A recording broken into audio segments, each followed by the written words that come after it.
Hi there, welcome to the Father and Son Talk Show. How's everything going out there?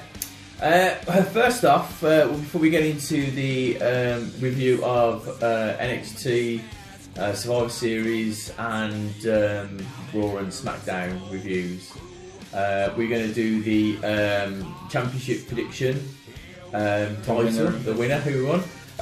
So, it has come home to me. What do you mean? Home to me. Yes. With 2 victories. With the takeover, NXT takeover predictions win. And also with the Survivor Series itself predictions win. Yeah. It's come back home to me. The only reason you won is because you cheated. You saw the spoilers. You picked Team Raw because you knew. It's on the blue brand now. Well, it's on the red brand. brand. Oh, okay, so I can take it back now. Right, so we're just going to go straight into the actual the reviews because, like I say, there's been two pay-per-views and obviously and also with all everything that's gone on with SmackDown and Raw this weekend, so we'll get into that, right? Yeah. Okay then, so we'll get on with the reviews of NXT.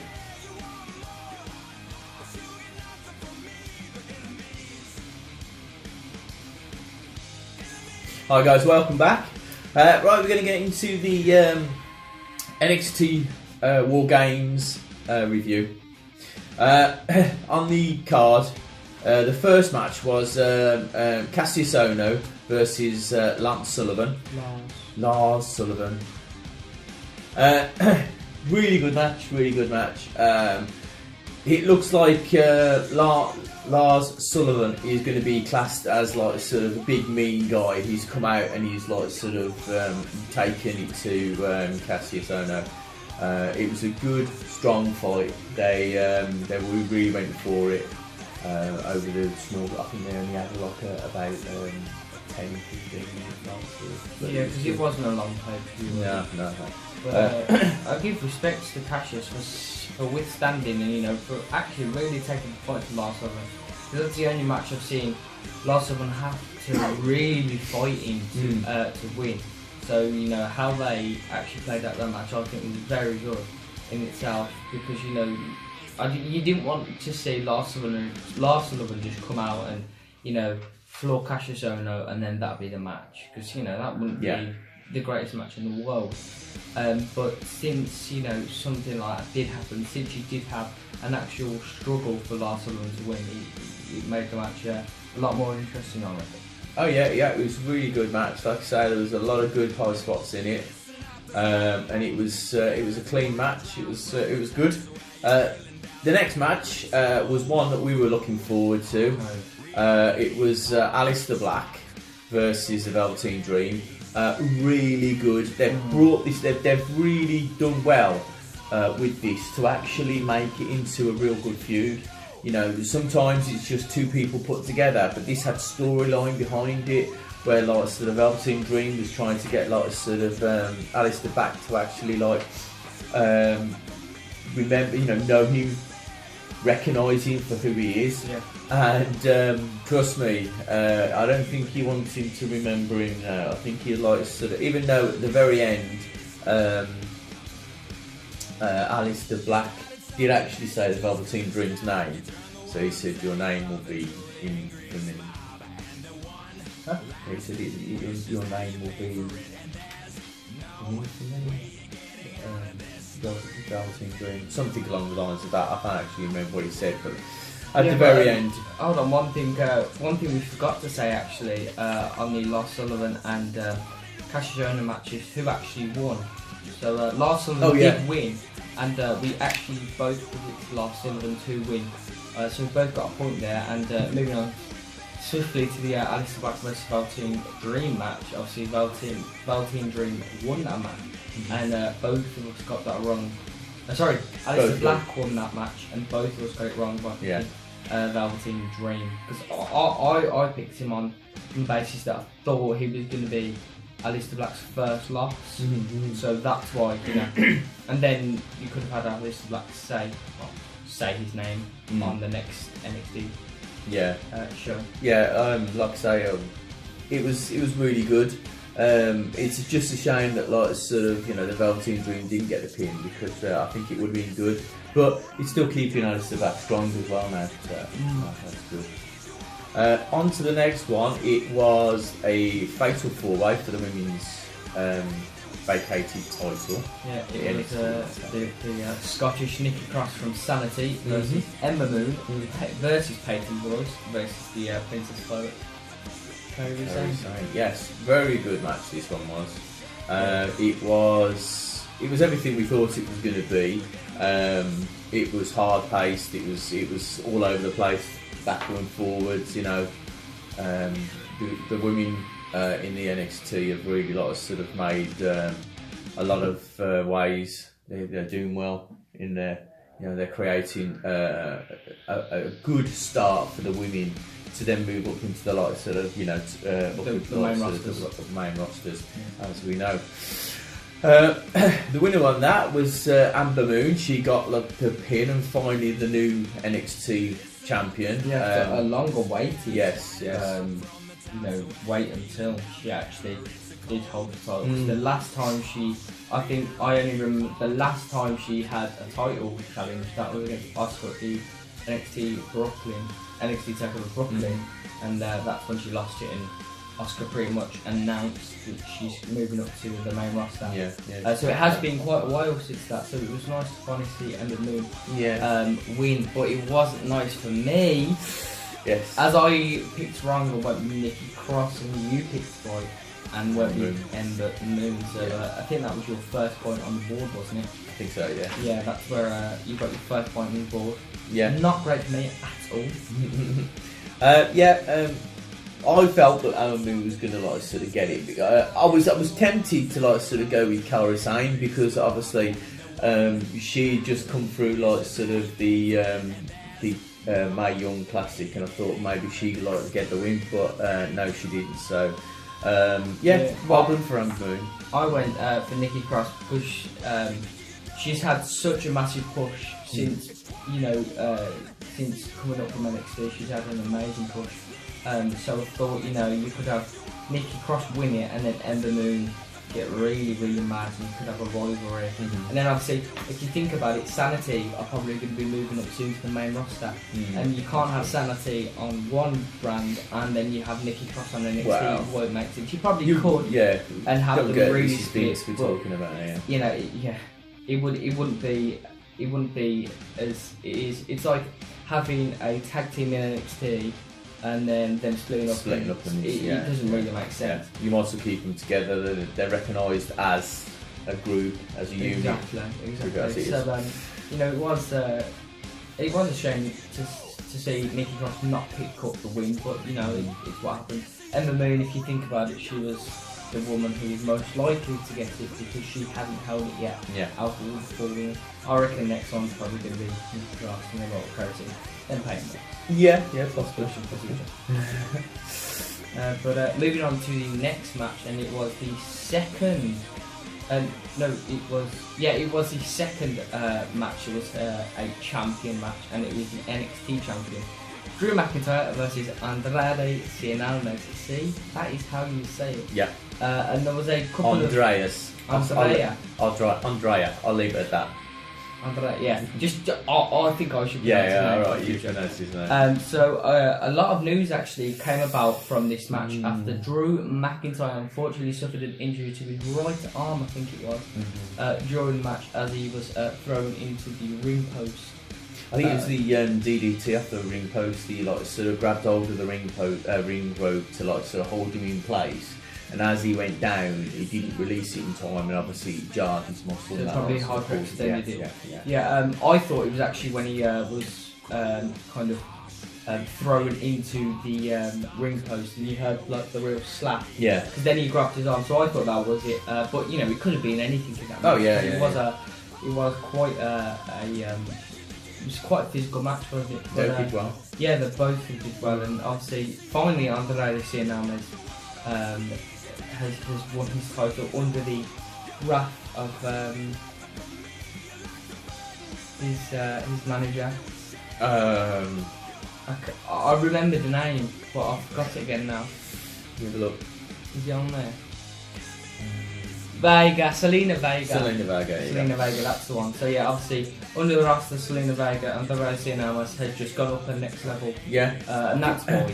I think it's good that like sort of she's with him because it makes his character a little bit better now. When he like sort of actually comes back to the brand, because obviously it looks like he's taken like a week off because he wasn't on NXT this week. He had a lot of filler and a lot of his backline story.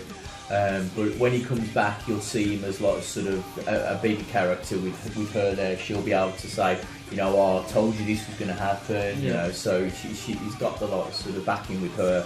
I think he'll do well. It is a shame because I do really feel for Drew McIntyre because he was very disheartened. All rumours going, it looks like he wasn't actually supposed to win it and it was supposed to stay with Drew McIntyre. But we don't know what's what happens. Yeah, and the worst thing is he actually won't be back until WrestleMania. He's likely to miss Royal Rumble, and that's a big shame because they could have put him in that Royal Rumble match. It's a big shame, and it shows. It really does show the struggles that some wrestlers have.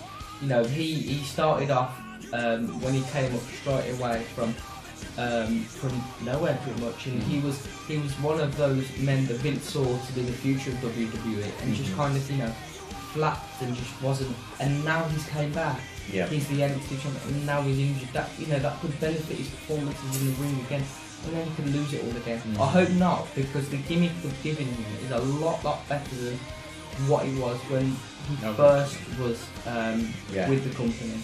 So it will be a real shame to see if his actual injury to his arm, causes his performance in the ring to slow down a little bit. I hope not, but both me and you did go for Drew McIntyre. Yeah. We obviously got that wrong. So again, obviously there was only like 1, 2, 3, 4, 5 matches I think on the NXT pay-per-view. So it was a very low score. Since both of us went for pretty much the same people, we both got it wrong. It was a very even score, wasn't it? But like I say, it would have been like sort of Drew McIntyre's win if it hadn't have been for the fact that he obviously hurt his biceps. But yeah, it was a good match. It was really a shame. You could tell he was like sort of emotionally upset. Hopefully. It would be nice. He's lost the title now. Whenever they lose the title, more than likely they do come up. So what you'll find now is maybe when he is fit and strong, he might be coming up into the sort of full-time brand. But I hope not, because he did actually cut a promo. I think after the match. Well, not a promo, but he was speaking to a commentator just. After the match, and he did say as soon as he's ready and fit, he's coming back for the title. So that could spark conspiracies and theories that he might stay on the brand and get the title back and then lose it. But who really knows? Onto the main event. It was we didn't know which one was going to be the main event at the time. We didn't know if it was going to be the actual War Games or if it was going to be the title, but it was the War Games. I've seen War Games from WCW, and I was a little bit. Obviously, the WWE can't just take that formula and put it into theirs. They've got to do a little like sort of spin on it. And obviously, you had the shark cages where you've only got one entrance, where like sort of the old WCW.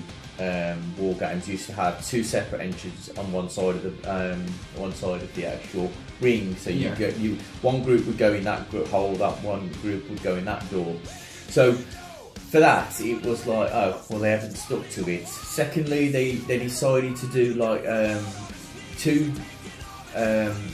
wrestlers in the ring, and then they'd open like sort of one of the shark cage doors, and then obviously The everybody whole came team in. cover, yeah. So it was a bit weird to do that. I would have liked to see it the way it used to be, where one member of the team came out, went in a ring, so it was then 2-on-1. But obviously they've got to look at time restrictions. Elimination chamber as well. Yeah, well, it Well, was. they don't have to look at time restrictions because it's on the network. It is. so- It is on the network. Then but again, the obviously- people in the Yeah. in the stadium, I'm sure WWE only book a certain time, and if they go over that time, they'll probably be fined or get in trouble. It's like, I you know, don't know. last thing you want to do is like sort of be sitting there for up to like sort of 20 minutes watching a pay-per-view main event, 20 minutes, 30 minutes, 40 minutes for like sort of get everybody in there. So I understand why they did it, because it was like sort of get everybody in there to like sort of get the actual match underway. As well, like, not having a cell roof, you know, it was just like one big massive cage match with 2 rings. You know, the War Games has always had a roof on it. It was the original Hell in a Cell. Yeah. But it wasn't, obviously WWE never used the War Games name before they brought it out. They just used the Hell in a Cell concept. Yeah, so the actual War Games match involved Sanity, the Undisputed Era, or Sanity versus the Undisputed Era of Roderick Strong, Fishy Boy, Kyle O'Reilly. and Kyle O'Reilly, yeah, and the Authors of Pain, Arkham and Razor. Yes. Hey, I know that one. And Roderick Strong. I think it should have just been Sanity and the Undisputed Era. I think this was the perfect time for the Authors of Pain just to move up.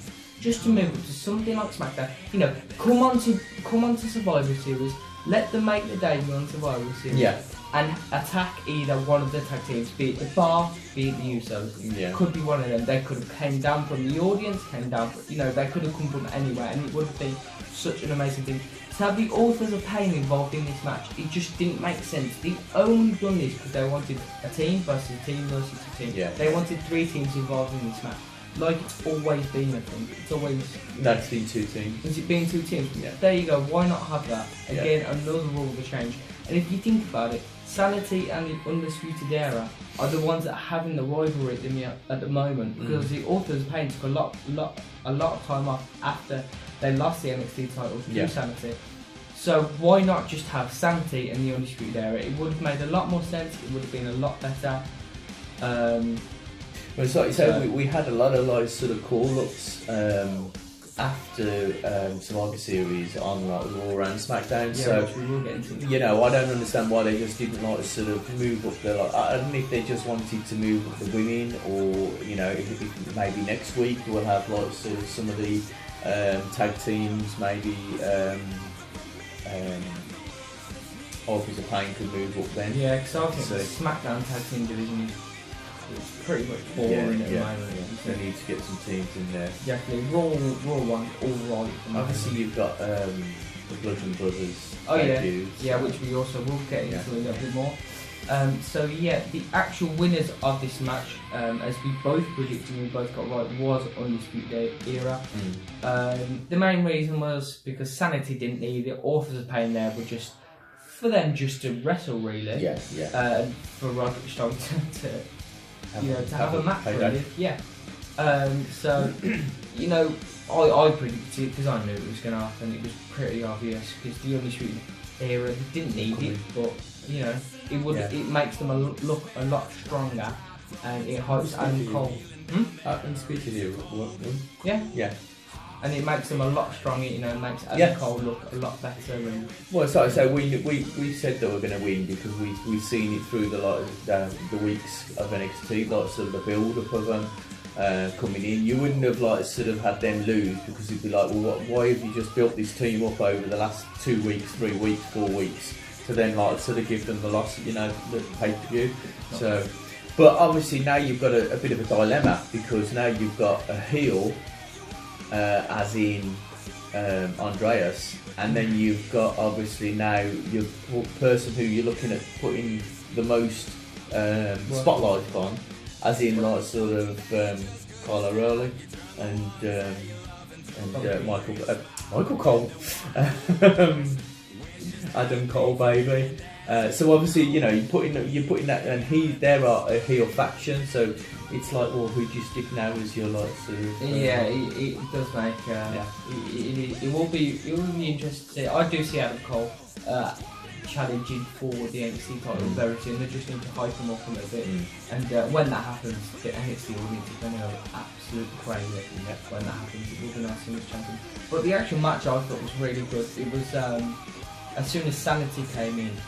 I can't remember his name. The big one. I can't remember. Yeah, the big, like, the heavy artillery. Yeah. If you wish, for Sanity, he brought in all the tables, the chairs, he brought in a metal trash can. He brought in loads of different things, and that definitely hyped up the match. You had even a member of Sanity, their head being cut open. Yes. After going through the chair, you had a superplex on 2 of the rings, going into the rings, and you had Adam Cole, obviously, staying out on top, which was quite nice to see. So, there was a lot of pipeline action in that match, and it was hyped up enough to the standard of what we all know you can do. So it was good. So that was our NXT review. I thought it was a good pay-per-view. I felt like it was at least, I think it was like 4 out of 5. Definitely, I thought it was a good, strong pay-per-view. Would you give it 4 out of 5 NXT stars? Yes. Yeah. It was good. I felt it was the winner of it stole the show yet again. Now this is the main problem. You're getting NXT stealing the show every time they do a pay-per-view. You think to yourself now, either the head writers of, for Raw and SmackDown, they need to look at what NXT is doing and start thinking to themselves, and Vince needs to say, well, why are they creating amazing stars, amazing matches? Them wrestlers are coming on to the live brands and not being able to perform, and it's because they're giving crap gimmicks. That's pure and simple. They're giving awful gimmicks to sort of try and live up to. Yeah, they're giving crap gimmicks, and also, why not just split the brand? Why not have NXT as its own brand? Yeah. You could easily do that. Yeah, don't have it as sort of a call up. I hope one day you're going to have someone one day turn around and say, I've lost the belt. You know what? I don't want to go on to the other brands. I don't want to go to Raw. I don't want to go to SmackDown. I want to stay on NXT because this is where the new boys are. And leave it at that. Leave that person staying there. You could have it with Cassius Ohno, who's you could have it with Drew McIntyre. He comes back and says this is a brand on its own. We've had pay-per-view matches that are outstanding. So, what do you feel? Do you feel it was like a 4 out of 5? I wouldn't say it was a 4 out of 5. I'd give it 3.5 NXT stars. 3 out of 5. It was a good pay-per-view. Definitely. Compared to Survivor Series, I think pretty much stole it. Survivor Series again, it was hyped up and it just wasn't that amazing, really. I think the only good match for the new then. Yeah. So we'll get into the Survivor Series review. Sorry, after the break. Hi guys, welcome back. We're going to go straight into the Survivor Series reviews. Survivor Series reviews. First, there was a lot of kickoff shows. Yeah. A lot of kickoff shows. That was because there was no commentary. The commentary didn't last enough for the kickoff show. The kickoff show was 2 hours. 2 hours. 2-hour kickoff show was crazy. Actually, I made a mistake in the prediction video. I said it was their 30th anniversary. It was actually their 31st anniversary of Survivor Series, so I put my hand up. That was my mistake. But there was the cruiserweight match on the kickoff show, which was obviously that was obviously planned. Mm-hmm. Then you had another made-up match, which was. Matt Hardy and Elias, and then you had another one which I can't quite remember who it was. No. Was it a tag team match? I swear it was a tag team match. Don't know. Where is it? Sami Zayn and Kevin Owens versus Breezango. Yes, that's it. Breezango. Yeah. They finally got onto the actual pay-per-view. Breezango. Is it Breezango? Yes, Breezango. Yeah, I was just wondering if I missed out Tyler Breeze. Oh, right. Yeah. Okay. Yeah, and obviously there was we had did Kevin Owens and Moxley win? They won that, didn't they? I can't quite. Oh, Can't remember. I think yes, that is. Yeah. They And did. then the light heavyweight, cruiserweight. Cruiserweight. Enzo picked. Yeah, the yeah. win. Enzo picked up the win. I think we both said that he was going to pick up the win. Yes, we did. Yeah. And Enzo did win. And then Matt Hardy, which we didn't actually write down, so we haven't counted this match. But No. Baron Corbin did pick up the win when watching Survivor Series. We both said. I think you said Elias, didn't you? And I said Matt Hardy. Yeah. I can't quite remember yet. So we haven't actually added that onto the score since it was so late in the pay-per-view. There's not much point, and you know, it's just a kick-off show. Really, if they want to push these kick-off shows, they should actually like sort of advertise the matches beforehand. Yeah, because You know, everybody out there like sort of says all the same things, like sort of why have a kick-off show, and then suddenly just go, because we knew about one was the cruiserweight champion or being put up for grabs, but like nobody actually said anything about like all the other matches, so it was just seems like they were just well throw them in, and you can't get anybody, because personally I thought 2 hours and one match in the kick-off show, I thought what are they going to do? Yeah, but obviously. So yeah, moving on to the actual Survivor Series pay-per-view. The first match to kick off was the highly anticipated Shield versus New Day. Finally, this match happened, and wow, it was a great match. Yeah. Like all New Day's matches are, that was great. Yeah. The New Day have amazing matches with like sort of the Usos. They have amazing matches with like sort of the Shield. Really well. You know, it was a shame that obviously the Shield, 2.1, half of the Shield lost the tag team belts, but you can understand because obviously they wanted to put them in this New Day feud. Yeah.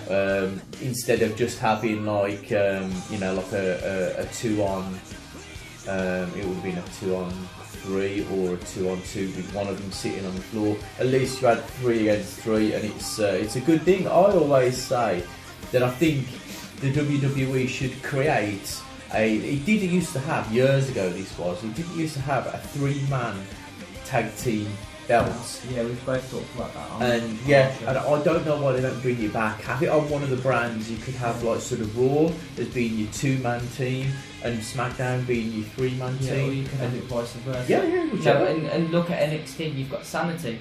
They're a 3-man team. Yeah. You've got New Day, 3-man team. Shield, Shield, 3-man team. Obviously, it looks like the Shield are going to break up pretty much, and they ain't going to stay together because it's going to be nothing for Dean Ambrose and Seth Rollins to do.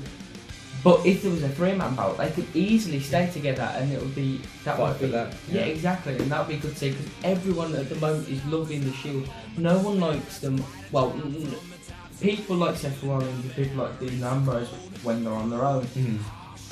Otherwise, Roman Reigns, no one likes him when he's on his own, but when he's with the Shield, that's when he gets proper reaction from the crowd. Yeah. So everyone does like the Shield together, but you know, when they break up, it's going to be so time, I think. Yeah, it's going to be hard. You're going to have to get the tissues. It is going to be hard to see them break up, but like all like sort of we've seen it over the years with like sort of DX in the Attitude Era. They broke up and split up and reformed so much. So you never know. You know, like they might like sort of be able to go on to better things.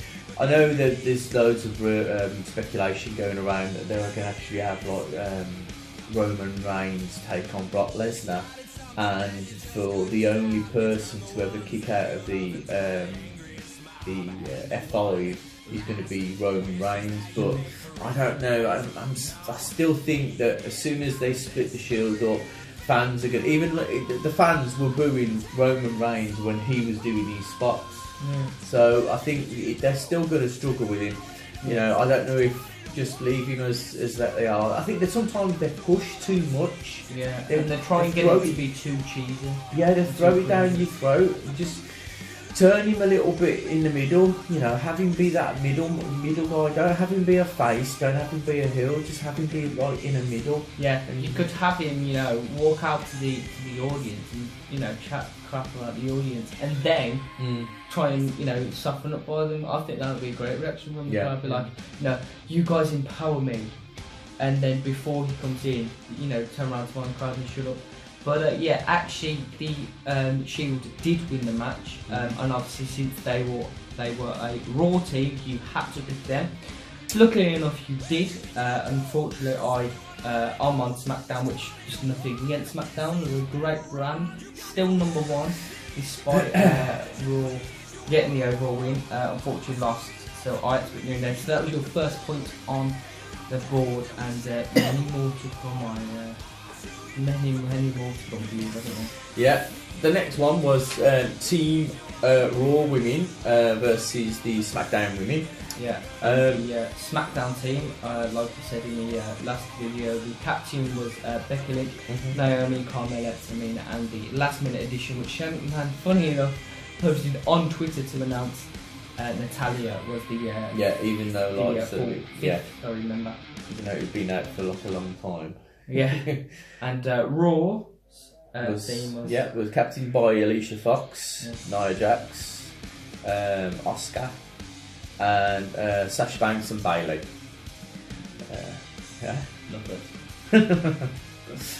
So we went into it, and the first person eliminated was SmackDown's captain. It was not good. It dropped the whole confidence of the whole team. That is what happened. It was horrible. It's weird because like they seem to be losing faith in some of the Irish like sort of wrestlers. Like, obviously what's happened with Finn Balor. Yeah, you know, Vince saying that he's bland.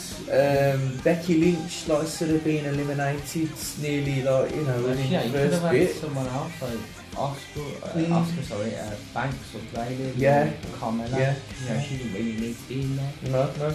We did have like sort of the one high spot, and one that I knew this was going to happen with Tamina going up against Nia Jax, and that was good to see them two like sort of big women go at each other. You know, they're big bruiser women that like sort of can get into and have a good fight, and they did well. You know, everybody was like sort of screaming, "This is awesome!" And but then again, half the fans there will just say that because they just they like to hear their own voice. So, and the second one to be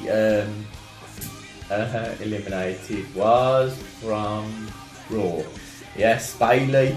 Same thing again. You know, you look at the like sort of list of the two people who first got like sort of eliminated. You think when they were in NXT, you thought to yourself that they were going to come in and be amazing, but Becky Lynch eliminated first, Bayley eliminated second. It was very sad to see Bayley walk back to the locker room. Very sad.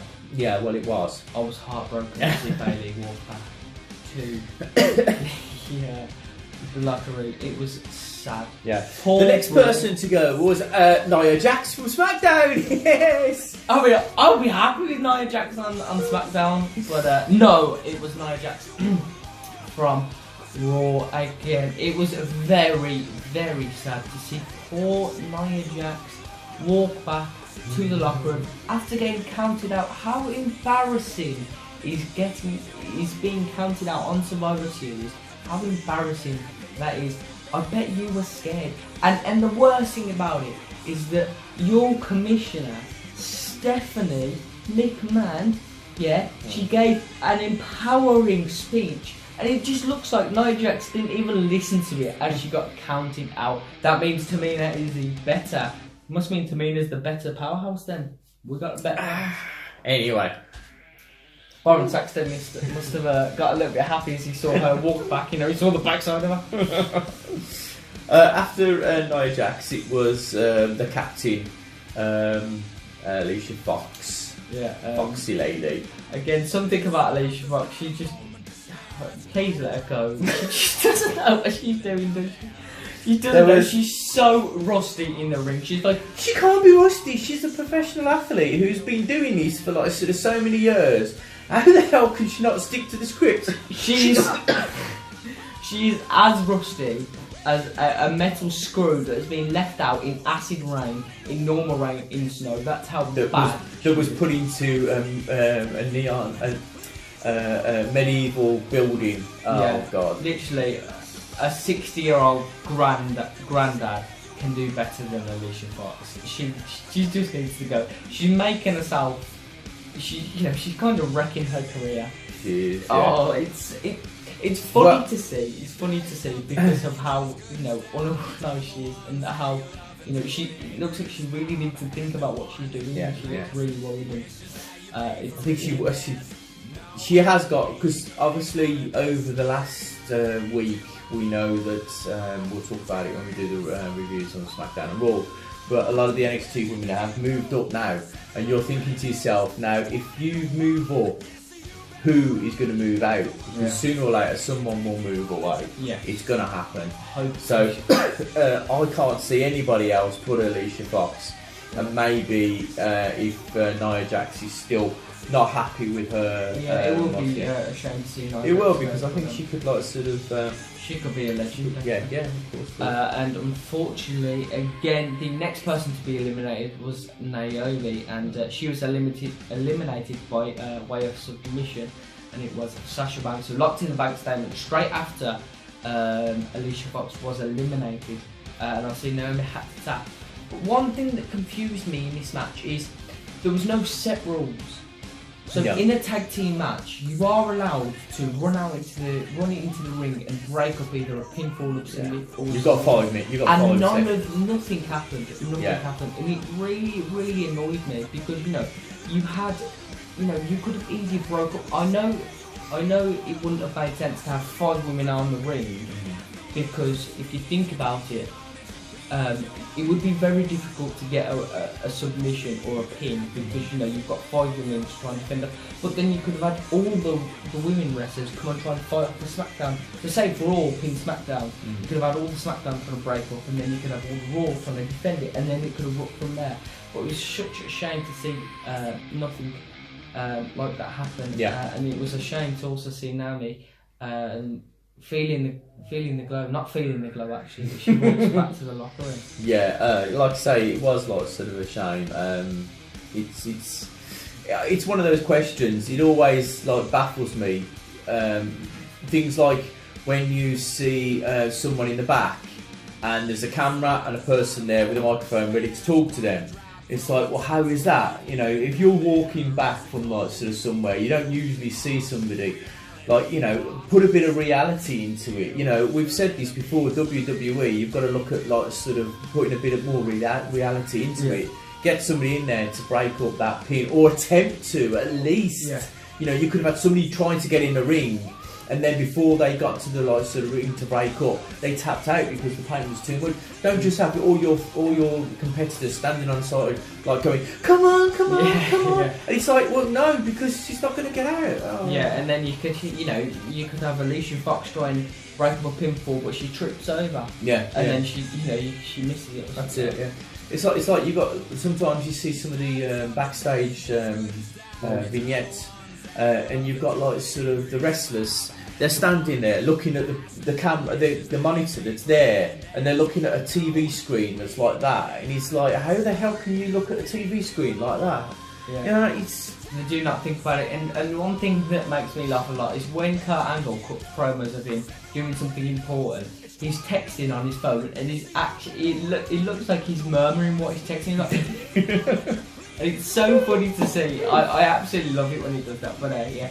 Actually, moving on, we got a bit carried away there. Moving on to the match again. The next person after that that got eliminated again was from SmackDown, and it was the Princess of Staten Island, the first Miss Money in the Bank, Carmella. Unfortunately, we all knew Carmella wasn't going to, be a big part of the match, and she wasn't, because she had no need to be. No. She was only in there to fill up. Yeah. The card to make it even. That's the only reason she was in there. So I'm surprised she didn't get you know, kind of get kicked off earlier, to be honest. Yeah, You know, yeah. there was no need for her to be in there, really. But, you know, she tried her best, and unfortunately, it didn't work too well. Yeah, yeah, and like I say, obviously she's got the money in the belt. Money in the bank. Money in the belt. It's going to be like when she cashes that in, it's going to be weird. It's going to be hard to see if she'll ever like win it. Yeah. Because obviously you've got Charlotte, so if she cashes it in on Charlotte, are they going to let Charlotte? Is she going to walk away with the belt, or are they going to let another one waste their money in the bank? I don't think so. they I think will. Carmella deserves it because I think she should be a great champion. Yeah, yeah. You know, she has the cocky attitude. I think I see her possibly cashing it in at WrestleMania. Or just before Possibly. Because that's what CM Punk did, didn't he? He held it for so long and then he cashed it at WrestleMania, didn't he? Or Seth Rollins, or someone, you know, held it for so long and then suddenly cashed it. And then after he cashed it in, he like blew Daniel Vincent McMahon a kiss and then walked out of the company for a couple of weeks. So yeah, after that, it was a member from Raw, and it was Sasha Banks. Yeah, unfortunately, Banks headed back to the locker room, and again, it was very, very sad for my eyes to see Sasha Banks walk back to the locker room. It broke my heart. I was in tears. Yeah. Absolute tears. Yeah, I bet it was.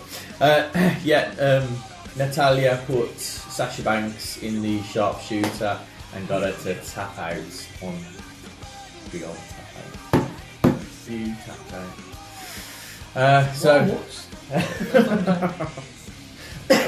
And the next person was eliminated was Tamina. Yeah, the powerhouse of SmackDown. Yes. Not good. So we lost, you know, our heavy machinery there. And it was a shame because Raw obviously lost their heavy machinery in Nia Jax earlier in the match, and we lost it later in the match, which was sad to see. But then it's good to see that, like, sort of the person who got the pin was obviously Asuka, making her tap out again. There's a lot of tap outs.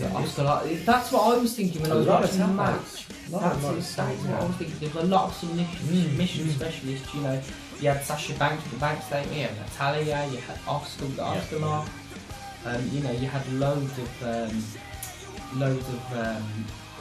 submissions carrying on. But unfortunately, Natalia was the one that let us all down and lost to Asuka. But I actually saw Asuka happening, her winning it, because if you thought, like you said, Asuka, I think it was in last week's Raw review, you talked about her being put together with a lot of jobbers. Now, obviously, that isn't good for Asuka, that isn't good for her character, her persona. So, what they do is they put the jobbers and then have a win. The Survivor Series for Raw. That's where I saw that go. And it did work quite well, actually. It did make her seem the most powerfulest woman in the whole of WWE since she overcome so many challenges. So it was good to see. But unfortunately, that meant Raw was 2-0 up. So something had to change, and that very thing did. The next match was the Intercontinental Champion, The Miz from Raw. Taking on the United States champion Baron Corbin, the Lone Wolf. I absolutely love this guy. I don't care if he's receding. He will look better than you, Bold, I'm sure of it. But finally we get a point on the board, and it was actually a good match. Yeah. It was quite nice to see. What's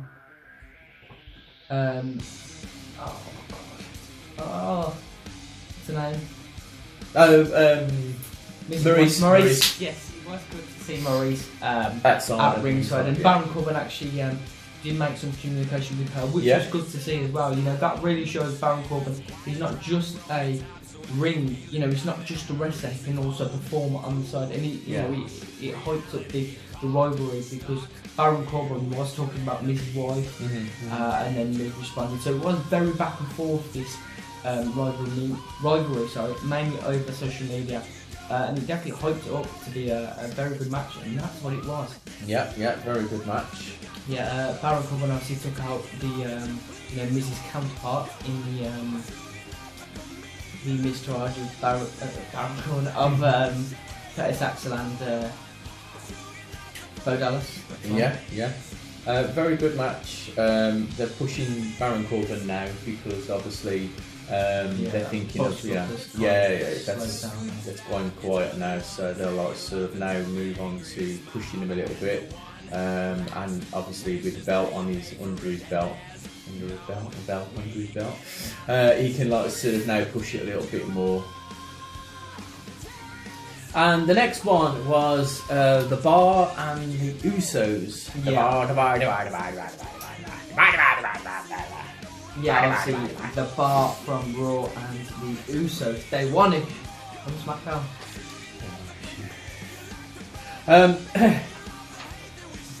The Usos, they're really good. They are brilliant together. It's on SmackDown. What?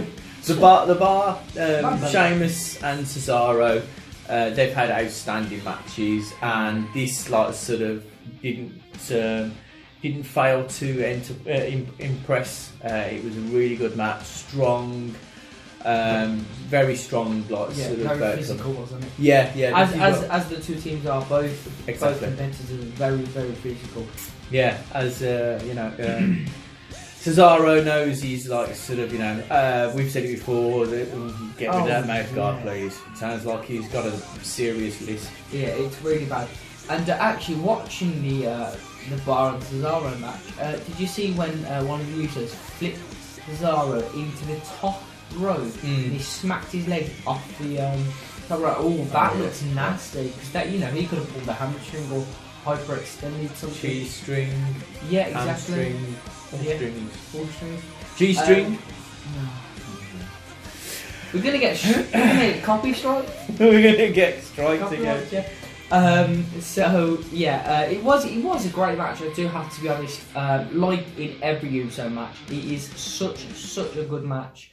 The USOs are just fantastic when it comes to versing the New Day, when it comes to anyone else. And it was no difference here. They showed their complete dominance overall, and I think that was the second point SmackDown won. Yeah. It was then drew at 2-2. So yeah, it was a good individual match, and obviously not the best of best, but it was definitely up there as a top match. Obviously, Jimmy and Jay did the super slide splash off the top rope to get the pin, so that was that was so good when Jimmy or one of them tagged the other one into the ring so he could pin, and then as he tagged him, he jumped out, he like suicide dived over the top rope and then knocked Cesaro down. That was beautiful to see. What a great maneuver that was. And then on to the next one, we had Alexa Bliss from Raw versus Little Miss Bliss versus the Queen of SmackDown, Charlotte Flair. The good thing I like about this is the fact that it's not been noted, and Alexa Bliss had this, but she had been told because she wasn't high enough and tall enough to actually be a competitor. She a lot of people sort of stood you're not going to be, you're not going to. Yeah, she's really good. She's really good. She's very talented. Sometimes they give us awful promos to like that Bailey one where she got a high school lover and everybody else to all come out. Sometimes I feel sorry for her because she does get weird promos to do, but most of the time she does a really good job of it. She does a good job in the ring, better than Alicia Fox. Yeah. Isn't everyone? So she sort of does well. She's a good competitor. Yeah, she's a great little fighter, and that's one thing that I wish Alexa Bliss was still on Raw, because I think she's so good in the ring. It's a shame to see her perform for Raw, but she's one of the she's one of the most outstanding women wrestlers you've got. She's a new generation of wrestler. You've never really seen this twisted Bliss, this kind of twisted gimmick character in a women's kind of division, have you? So it is interesting to see. It's like she has two sides to her personality. She could be this fiery, the 5 foot of fury in the ring, and then you could also have the nice cute little Miss Bliss where she sucks up to everyone, especially Nia Jax. And it is quite nice to see. But obviously, it was Charlotte. No one's going to beat Charlotte, even if you're from Raw, even if you're Alicia Fox. No one's going to beat Charlotte. It was too easy for Charlotte. It was a walk in the park. Everybody knew that. Like, everybody thought that she was going to walk away with the lots of. Well, everyone didn't think it. Everyone knew it. Okay, everyone knew. They're big on Charlotte, aren't they? Yeah. Oh yeah, of course. Because of Ric Flair. And people turn around and say she's only done it because she's only there because of her last name. That isn't the case. Now, if it was Alicia Flair, I would turn around and go, yeah, she's there because of her last name. Yeah. But it's not that fact. It's simply put that she is that good in the ring. She can do the job. It's no doubt about it. She can do the job. She walks out every day, every week.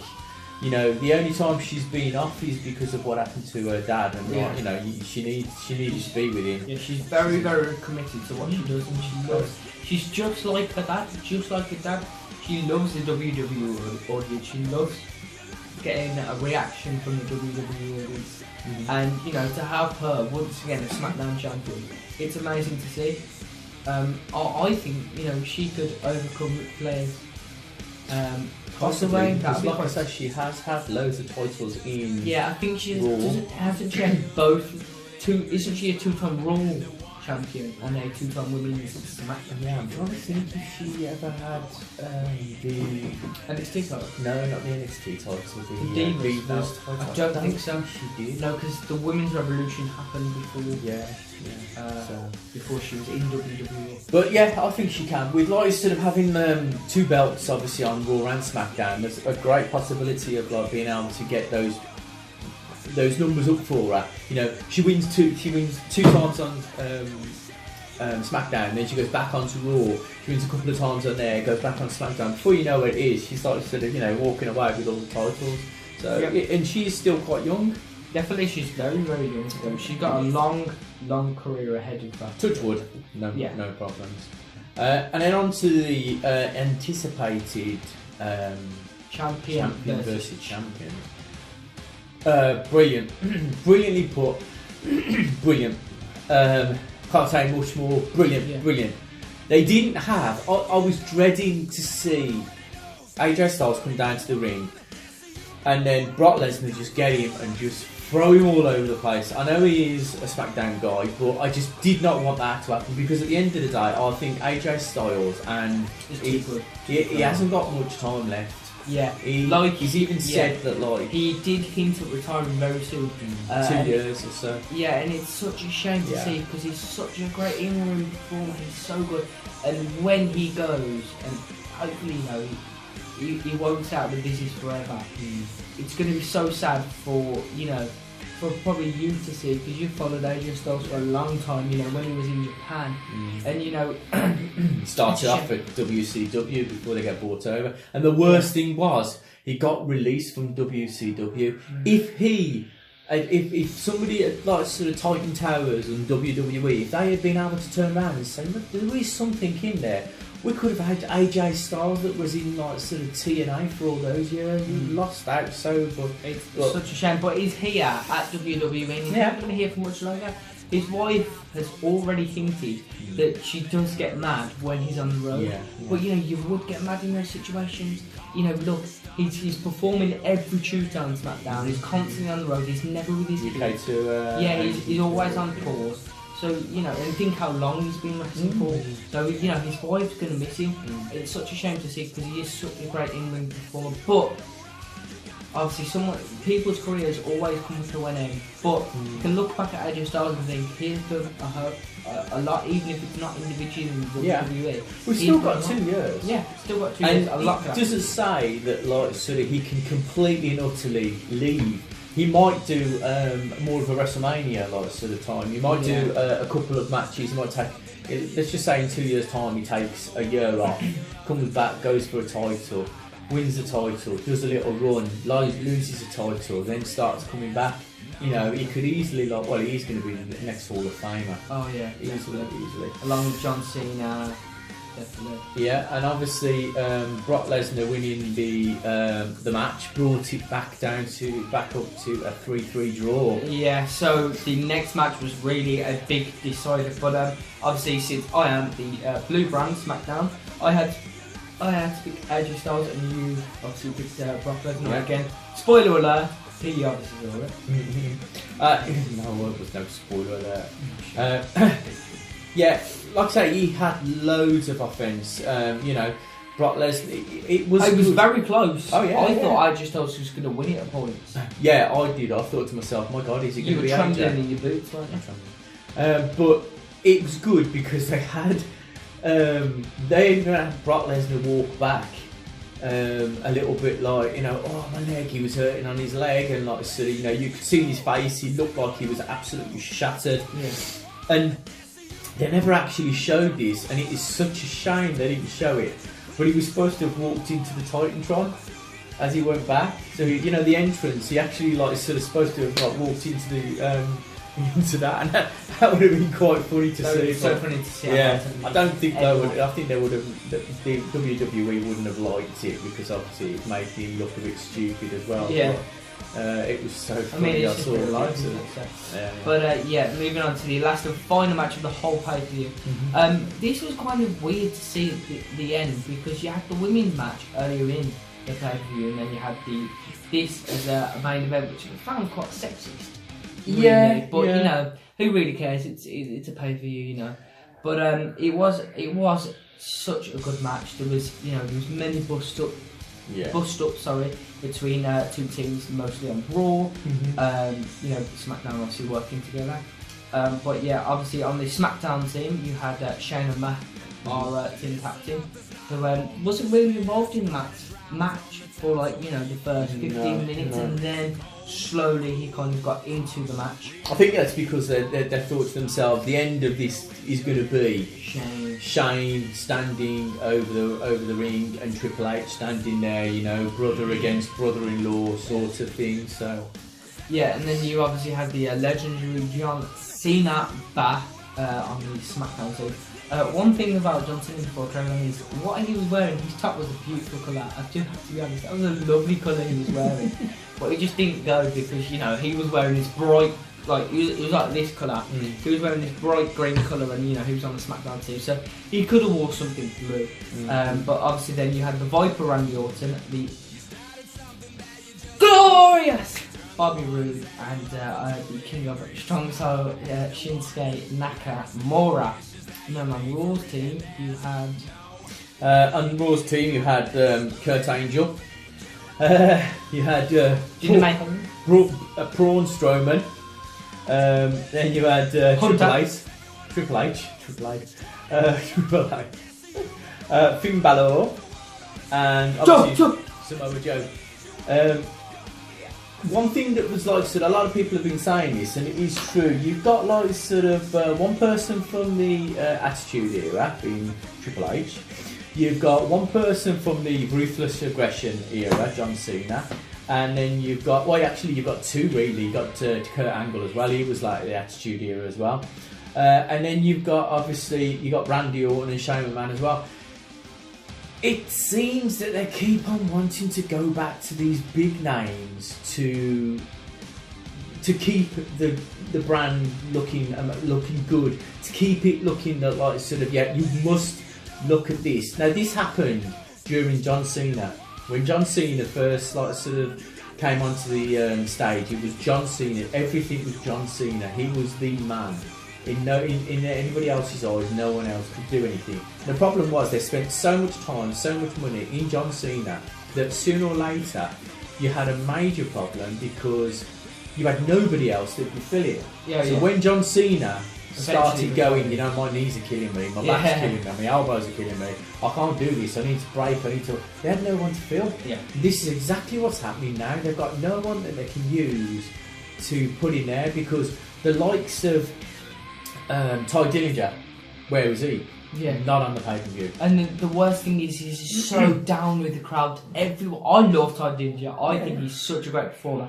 You look at Ty Dillinger and you think the gimmick that he's got is pretty crap. But he gets it so over with the crowd, you know, his perfect 10 thing, everyone shouting 10 when he comes out, and he really gets it over with the crowd.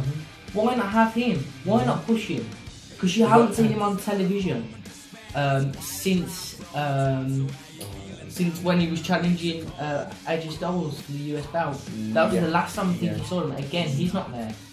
You look at the people who got like eliminated. You got first person that got eliminated, Shinsuke Nakamura.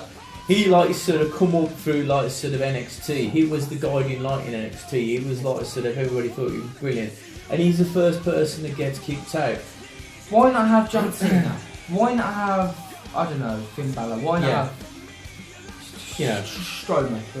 John Cena didn't need to be there. No. They've only brought him in to make the pay-per-view more hype. Yeah. Make this match more hype. Yeah. It's a shame to see because, like you said, there's so many more SmackDown wrestlers that were just sitting there. Yeah, you could have had like I know you needed the whole reason why Kevin Owens and Sami Zayn wasn't on that man's elimination is because they have obviously then come down and cause some problems, with the running they had.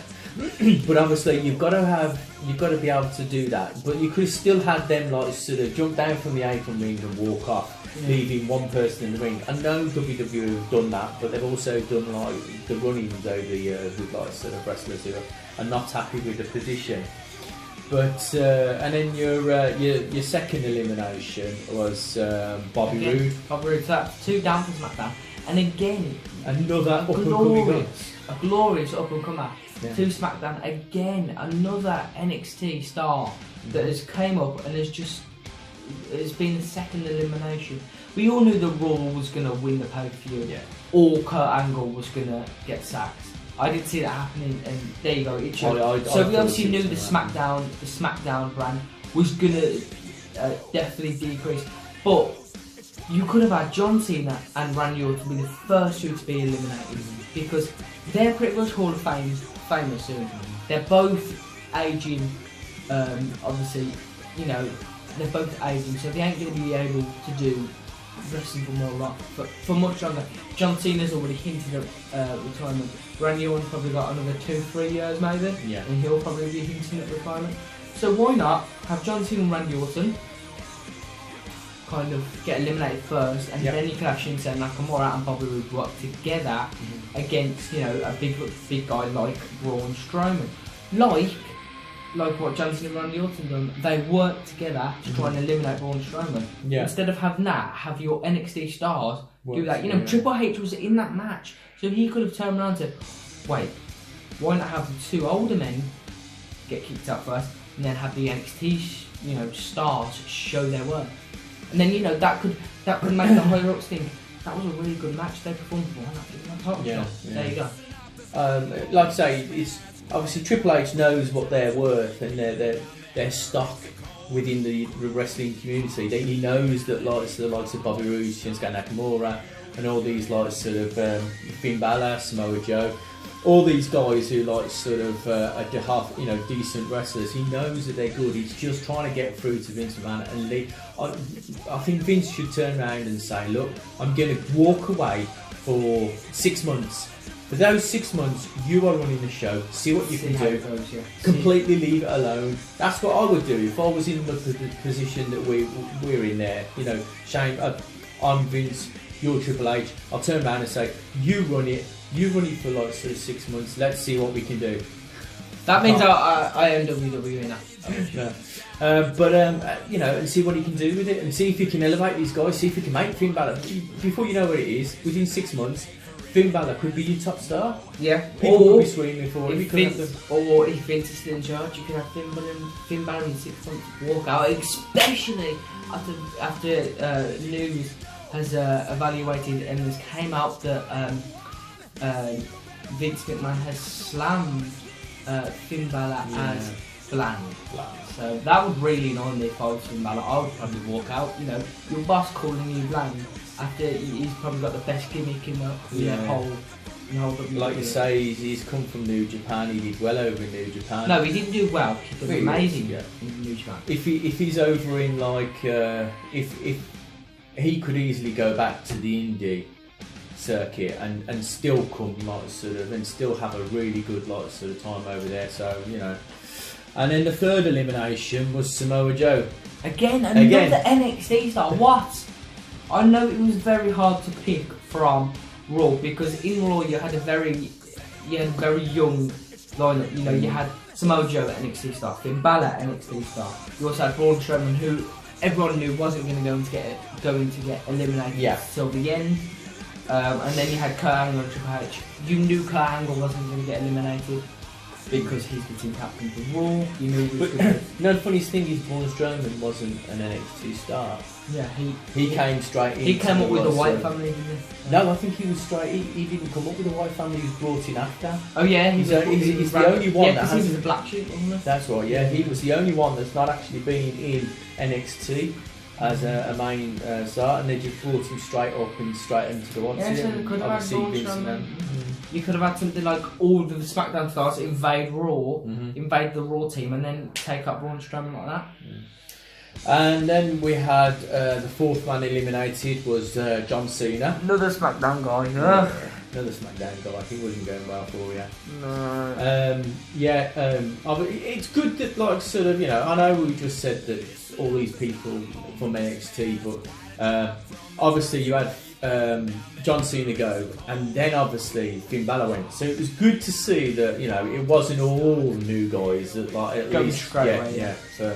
Because it would have been even worse if that had happened. Yeah, it was quite a shame to see John Cena go.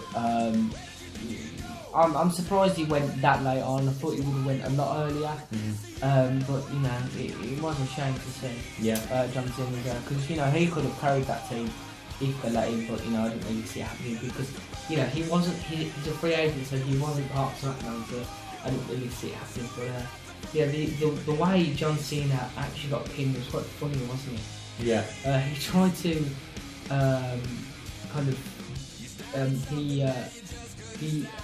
it's the attitude adjustment, isn't it?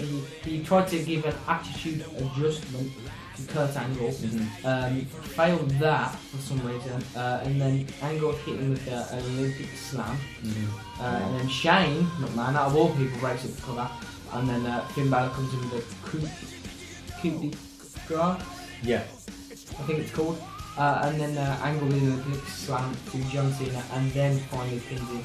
And it was quite nice to see Kurt Angle and John Cena back in the ring, because the first time John Cena debuted was at Survivor Series, and it was with Kurt Angle. So they did have a little stand up in the ring. It was quite nice to see that. And actually, Kurt Angle was the one that pinned John Cena that night, wasn't it? It was, yeah. Back in the was it the first? It wasn't the first episode of Survivor Series, was it? No, God no. No, it was like sort of 2001 that John Cena first came onto the WWE. He came up through the Florida Championship with Randy Orton and Batista. Oh, fucking is that Batista, isn't it? Oh yes. Yeah. Moving on. The next person to be eliminated was the extraordinary man that does extraordinary things, Finn Balor. Unfortunately, went again. Another NXT star, but it was quite nice to see him last that long in the match, especially because you know so many NXT stars went quite early on. I've seen Nakamura, Rude, you had Joe obviously go as well. So you know it's quite nice to see Finn Balor last for that long. Yeah. Obviously, before he got pinned, we had like sort of the Owens and Sami Zayn come down to the ring during this part, and this is where they like started to attack Shane O'Mac, and then like Braun Strowman clotheslined, and then got the like sort of obviously the pin. So it was good to see them come down, because it hypens more now to what's going to happen with Sami Zayn and Kevin Owens. Because are they heading out to Raw? This is the big question. And who will they bring over, if they do bring anybody over to SmackDown? Could be Finn Balor from Raw to SmackDown, possibly. Yeah, it would be good, and obviously he might be able to shine more. That's maybe what they're thinking at the moment. Yeah, Move very Finn true. over to somewhere like SmackDown. Maybe move someone from the And then for sure, but that won't happen. obviously then we had Randy Orton that got eliminated. He was the 6th elimination. Yeah, but actually during this match, during this match, not drawing, during this match, what happened was Braun Strowman, Randy Orton and John Cena tried to put Braun Strowman through the table. Yeah. Obviously, be it that Braun Strowman is a monster, and and he's absolutely huge. They couldn't pick him up. So what they've done, which was quite clever, I thought, they had the whole SmackDown team come down and kind of pick up Braun Strowman and put him through the table, which was very good to see. And it was good how they got everyone from the locker room just to eliminate the big one, wasn't it? Yeah. And obviously then he all went.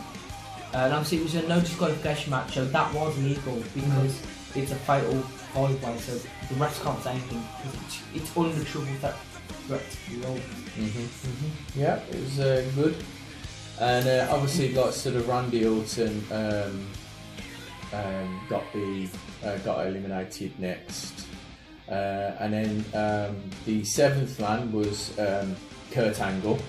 This was like sort of because of at the end you had like sort of Triple H and Shane versus Strowman. Yeah. And that's it. Angle. So something had to happen. Yeah. And we all know Triple H was gonna somehow eliminate Kurt Angle from the match, so he won. And it just happened, didn't it? It happened. Yeah. Obviously, the winners over that was Braun Strowman and Triple H. The last two But like you say, Braun Strowman wasn't happy because of everything that happened between Triple H getting like sort of Kurt Angle eliminated. That leads up to obviously a feud probably going into WrestleMania. I could see it easily happening on WrestleMania time. You could, because at the moment you get Jason Jordan who's like sort of stepping in and like trying to. I think you might find Jason Jordan versus Triple H at Royal Rumble, and then obviously that might spark the like sort of the Triple H versus Kurt Angle. Yeah, that was the Survivor Series review. Yeah, the pay-per-view. So that is the end. But obviously, Raw once again for the second year running, I think it is now, came on top in the Survivor Series. I honestly thought it was going to be SmackDown. It's a shame to see, isn't it? But yeah, it was definitely a shame to see against SmackDown lose, and obviously, unfortunately, have to hand over the belt. But again, it's all about the spoilers. He likes his spoilers. So yeah, we'll see you in the Raw review for this week.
versus Samoa Joe. Really good. I'm so glad that they've I'm glad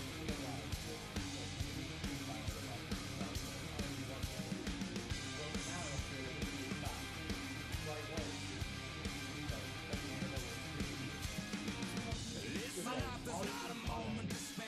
It's quite a drop from the top, so how you feeling down there? It's a cold, cruel, harsh reality. Caught, stuck here with your enemies. Who do you think you are? Where did you think you could go?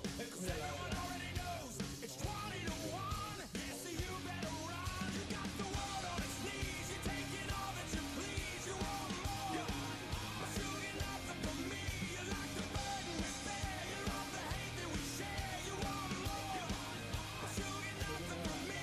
But enemies, enemies. You started something that you just couldn't stop. You turned the ones that you love into the angriest mob. And the one last wish is that you pay for it. And there's no way you're getting out of this. Who do you think you are? Tearing us all apart. Where did you think you could go? 'Cause everyone already knows it's 20 to 1. Yeah, so you better run. You got the world on its knees. You're taking all that you please. You want more, but you get nothing from me. You like the burden we bear. You love the hate that we share. You want more, but you get nothing from me. But enemies, enemies, enemies. Then we have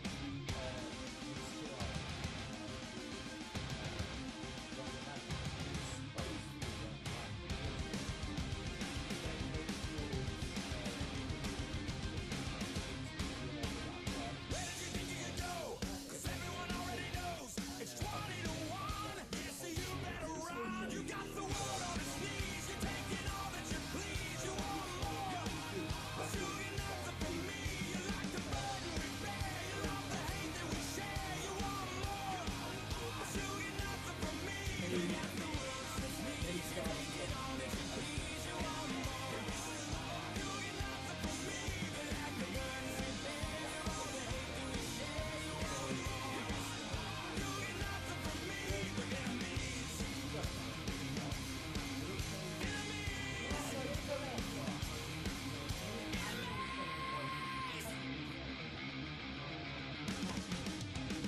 yeah. I So have no clue. obviously that led up to the main event where you have Roman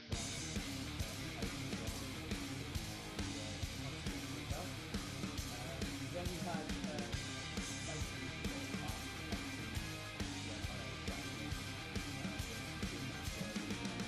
listen up, there's not a moment to spare.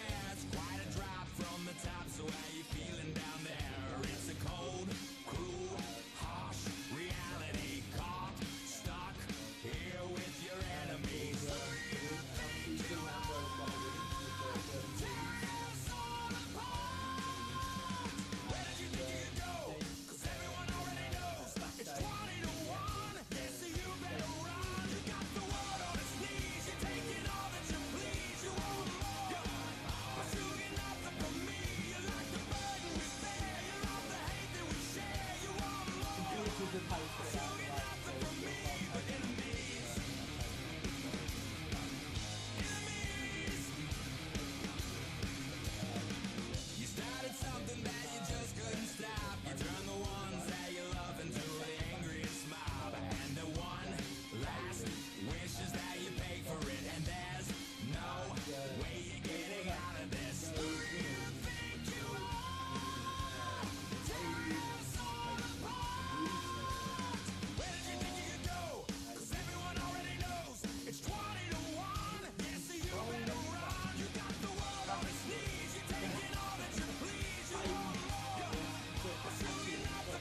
where you've got this page now.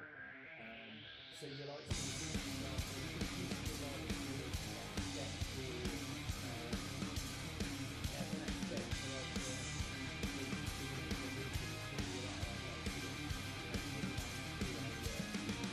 Listen up, there's not a moment to spare. It's quite a drop from the top, so how you feeling down there? It's a cold, cruel, harsh reality. Caught, stuck here with your enemies. Who do you think you are?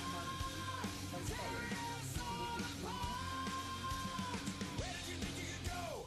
'Cause everyone already knows it's 20 to 1. Yeah, so you better run. You got the world on its knees. You're taking all that you please. You want more.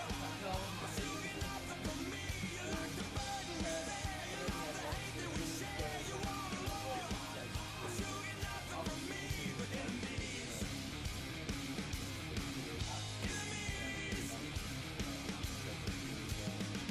You started something that you just couldn't stop. You turned the ones that you love into the angriest mob. And the one last wish is that you pay for it. And there's no way you're getting out of this. Who do you think you are? Tearing us all apart. Where did you think you could go? 'Cause everyone already knows it's 20 to 1. Yeah, so you better run. You got the world on its knees. You're taking all that you please. You want more. But you get nothing from me. You like the burden we bear. You love the hate that we share. You want more. But you get nothing from me but enemies. Enemies. Enemies.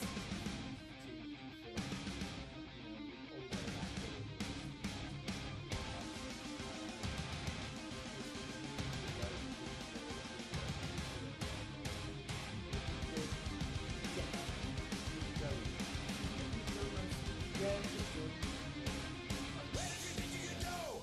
'Cause everyone already knows it's 20 to 1. Yeah, so you better run. You got the world on its knees. You're taking all that you please. You want more. But you get nothing from me. You like the burden we bear. You love the hate that we share. You want more. But you get nothing from me. You got the world on its knees. You're taking all that you please. You want more. You get nothing from me. You like the burden we bear. You love the hate that we share. You want more. You get nothing from me but enemies. Enemies.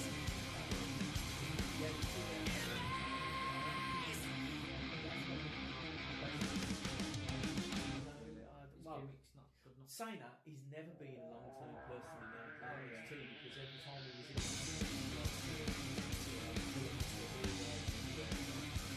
and then we come to the actual main event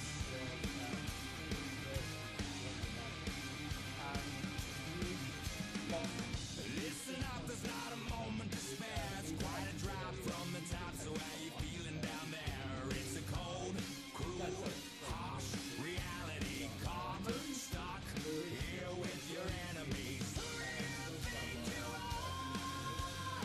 Tearing us all apart. Where did you think you could go? 'Cause everyone already knows it's 20 to 1. Yeah, so you better run. You got the world on its knees. You're taking all that you please. You want more. But you get nothing from me. You like the burden we bear. You love the hate that we share. You want more. But you get nothing from me but enemies. Enemies.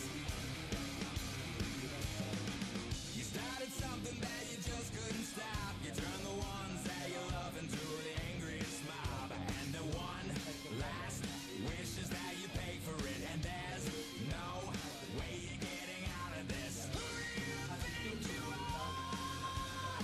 Tearing us all apart. Where did you think you could go?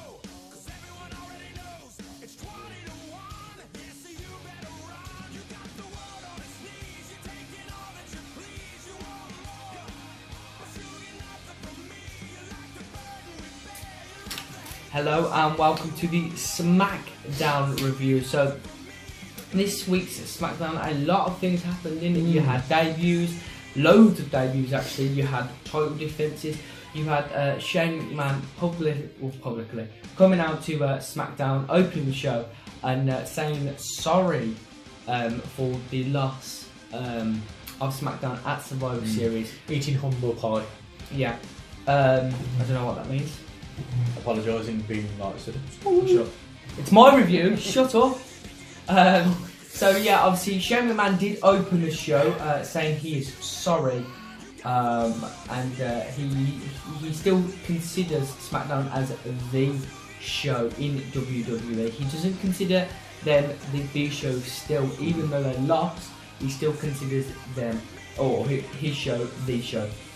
He also says he's proud of all the competitors that fought for SmackDown, but then obviously you always have that mean Shane McMahon, and that's when the mean and kind of angry side came out of Shane McMahon, and that's when he called Kevin Owens and Sami Zayn out, and he obviously done that because on Survivor Series he both of them attacked Shane McMahon, causing SmackDown to pretty much lose the 5-on-5 men's Survivor Series. So I say it was. He was screaming at him and tempted to like. What he was going to actually sack him, wasn't he? He was going to like sort of say that you're fired, but then we had.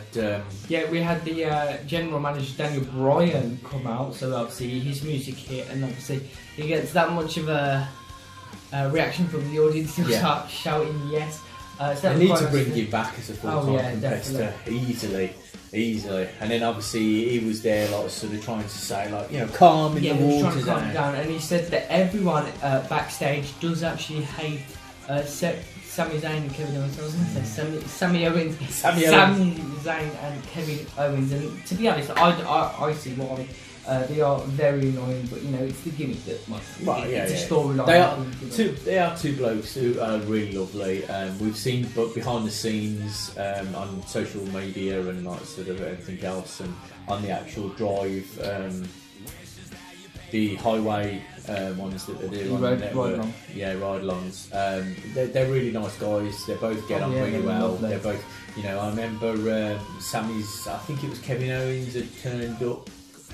Somebody had got really badly injured, and he actually turned up. It was Cass. I think it was. No, it was Enzo. Sorry, Enzo when he lost. When he had see Enzo. So it was nice to see him when he got knocked out from the floor. So after that, Daniel Bryan actually revealed that he had to send Randy Orton home. Yeah, because he was so angry. Yeah, he was so angry, and he wanted to beat up Sami Zayn and Kevin Owens.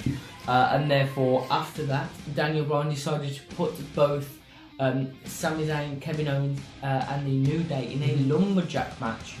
Did you know that Randy Orton tweeted a photo on Tuesday of him sitting in the bath with a face mask on? No. He was sitting in the bath going, Tuesday's bath night. So no wonder why you got sent home. But then after that, you had Jey Uso, one half of the Usos, take on Shelton Benjamin. One half of Shelton Benjamin, Chad Gable. They still haven't got a name. No, I think they haven't. I'm sure they've got a name. I can't remember off the top of my head what it is now. I'm not quite sure. We'll have to wait until we'll wait until it's probably official. But this match was a good match. We know there's going to be Shelton Benjamin, Chad Gable versus the Usos very soon. Yeah, and I do see the titles changing to them. I think they will because, like I say, Shelton Benjamin he's a veteran in the squared circle. The guy's been doing it for a long time, so he can easily like sort of create some good things. Yeah, and obviously the winner of that was Shelton Benjamin. And backstage, what was happening was Naomi is getting her makeup done, and this is the first of 2 debuts.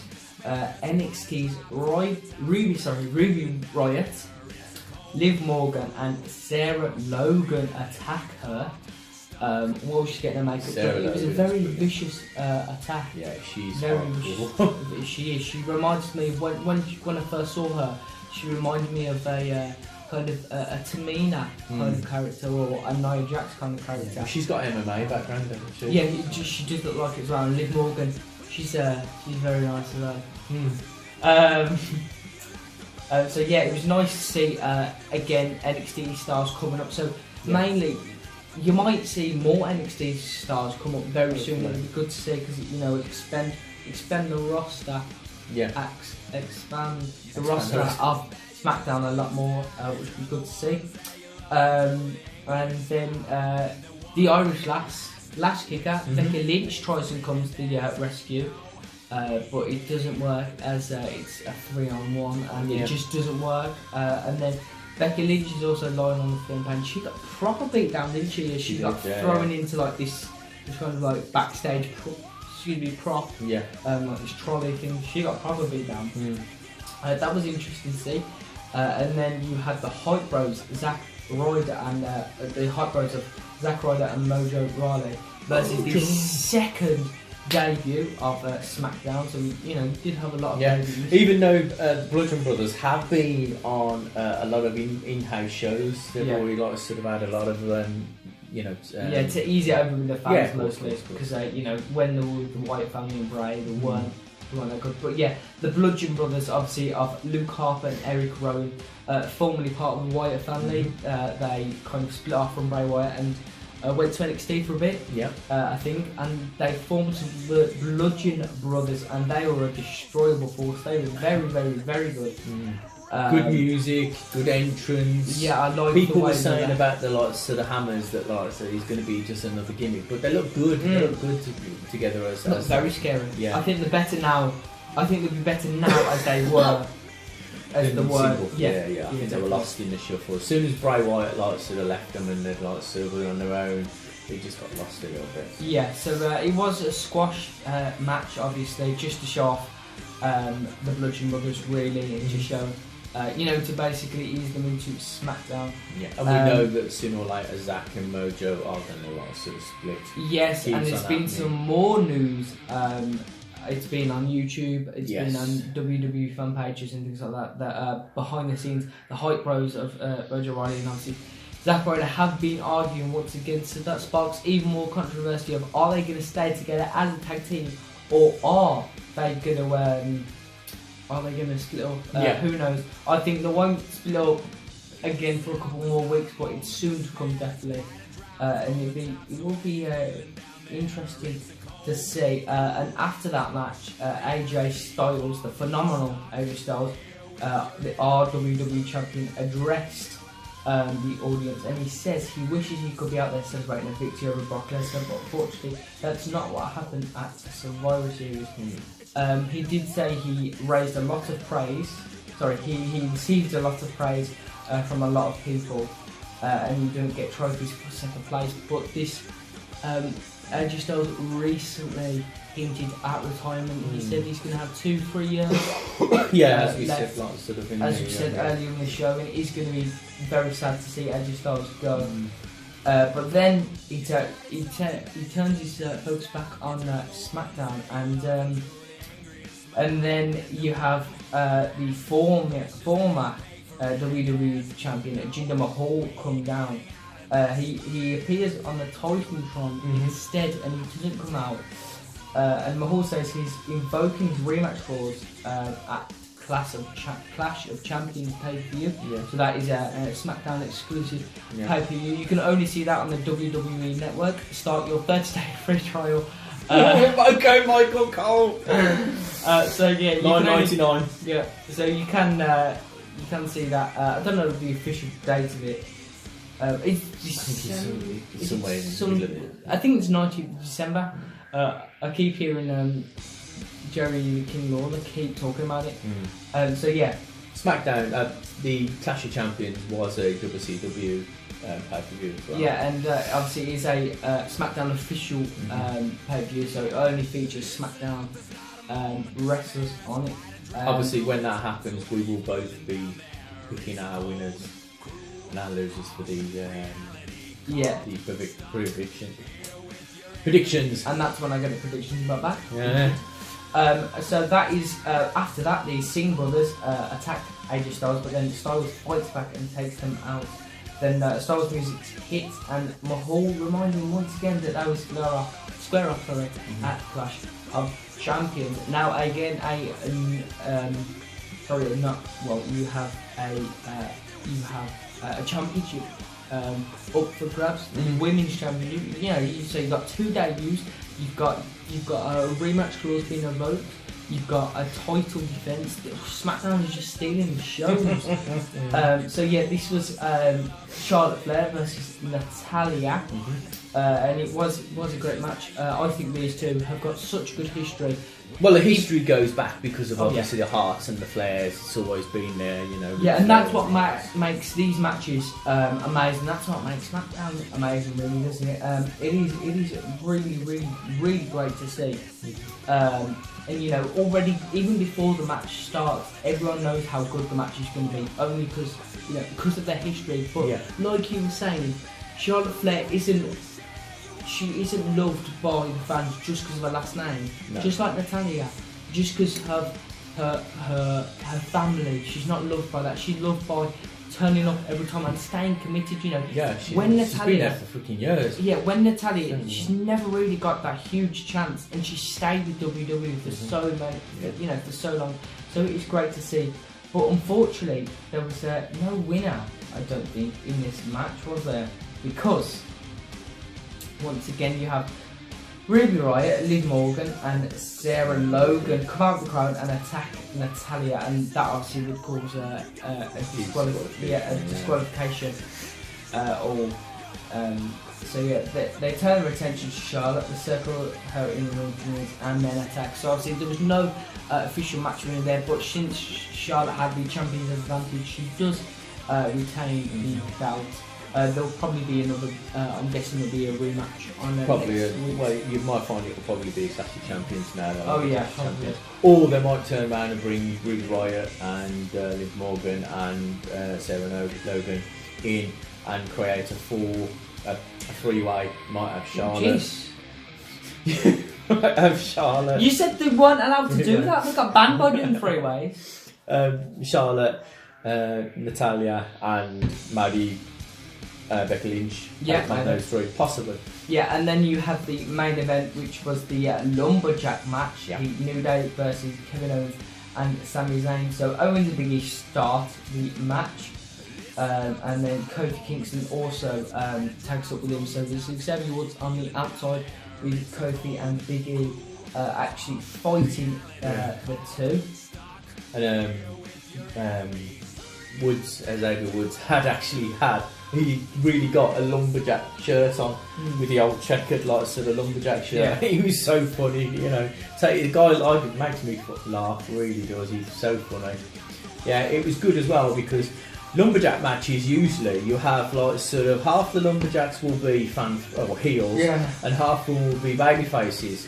With this, you had still heels and fan favourites, but as soon as I think it was Kofi, as soon as Kofi got thrown out, they were all stepped back and allowed him to get in. And I think it was Kevin Owens. Kevin Owens jumped out and just attacked him, beat him up and kicked him back into the ring. So he's constantly as soon as they get anywhere near the lumberjacks, they were attacked. But the New Day were given the run of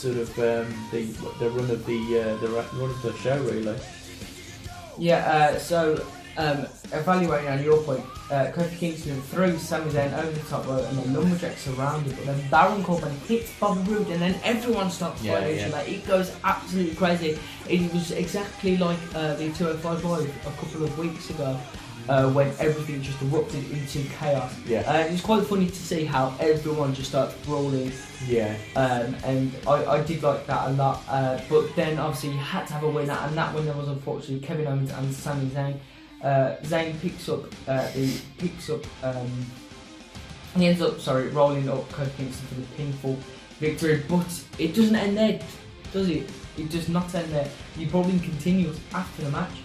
Kevin Owens has escaped, but he leaves his friend Sami Zayn in the midst of it all.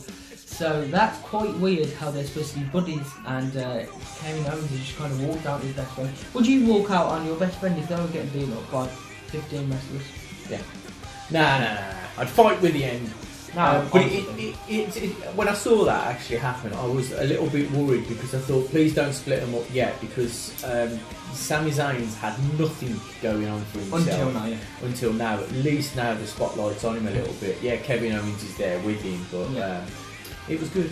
But then after that, the New Day surround Sami Zayn. Kofi Kingston hits him with the Trouble in Paradise. That is just I love when he does that, because that really brings me back to when Kofi Kingston was first. You know, he was Kofi Kingston. He wasn't the New Day. Yeah, Jamaica man. Yeah, he was. You know, he was that Jamaican like kind of Rasta gimmick. Yeah, I remember there was talk. He was talking to someone, and they mentioned about the gimmick, the Jamaican gimmick.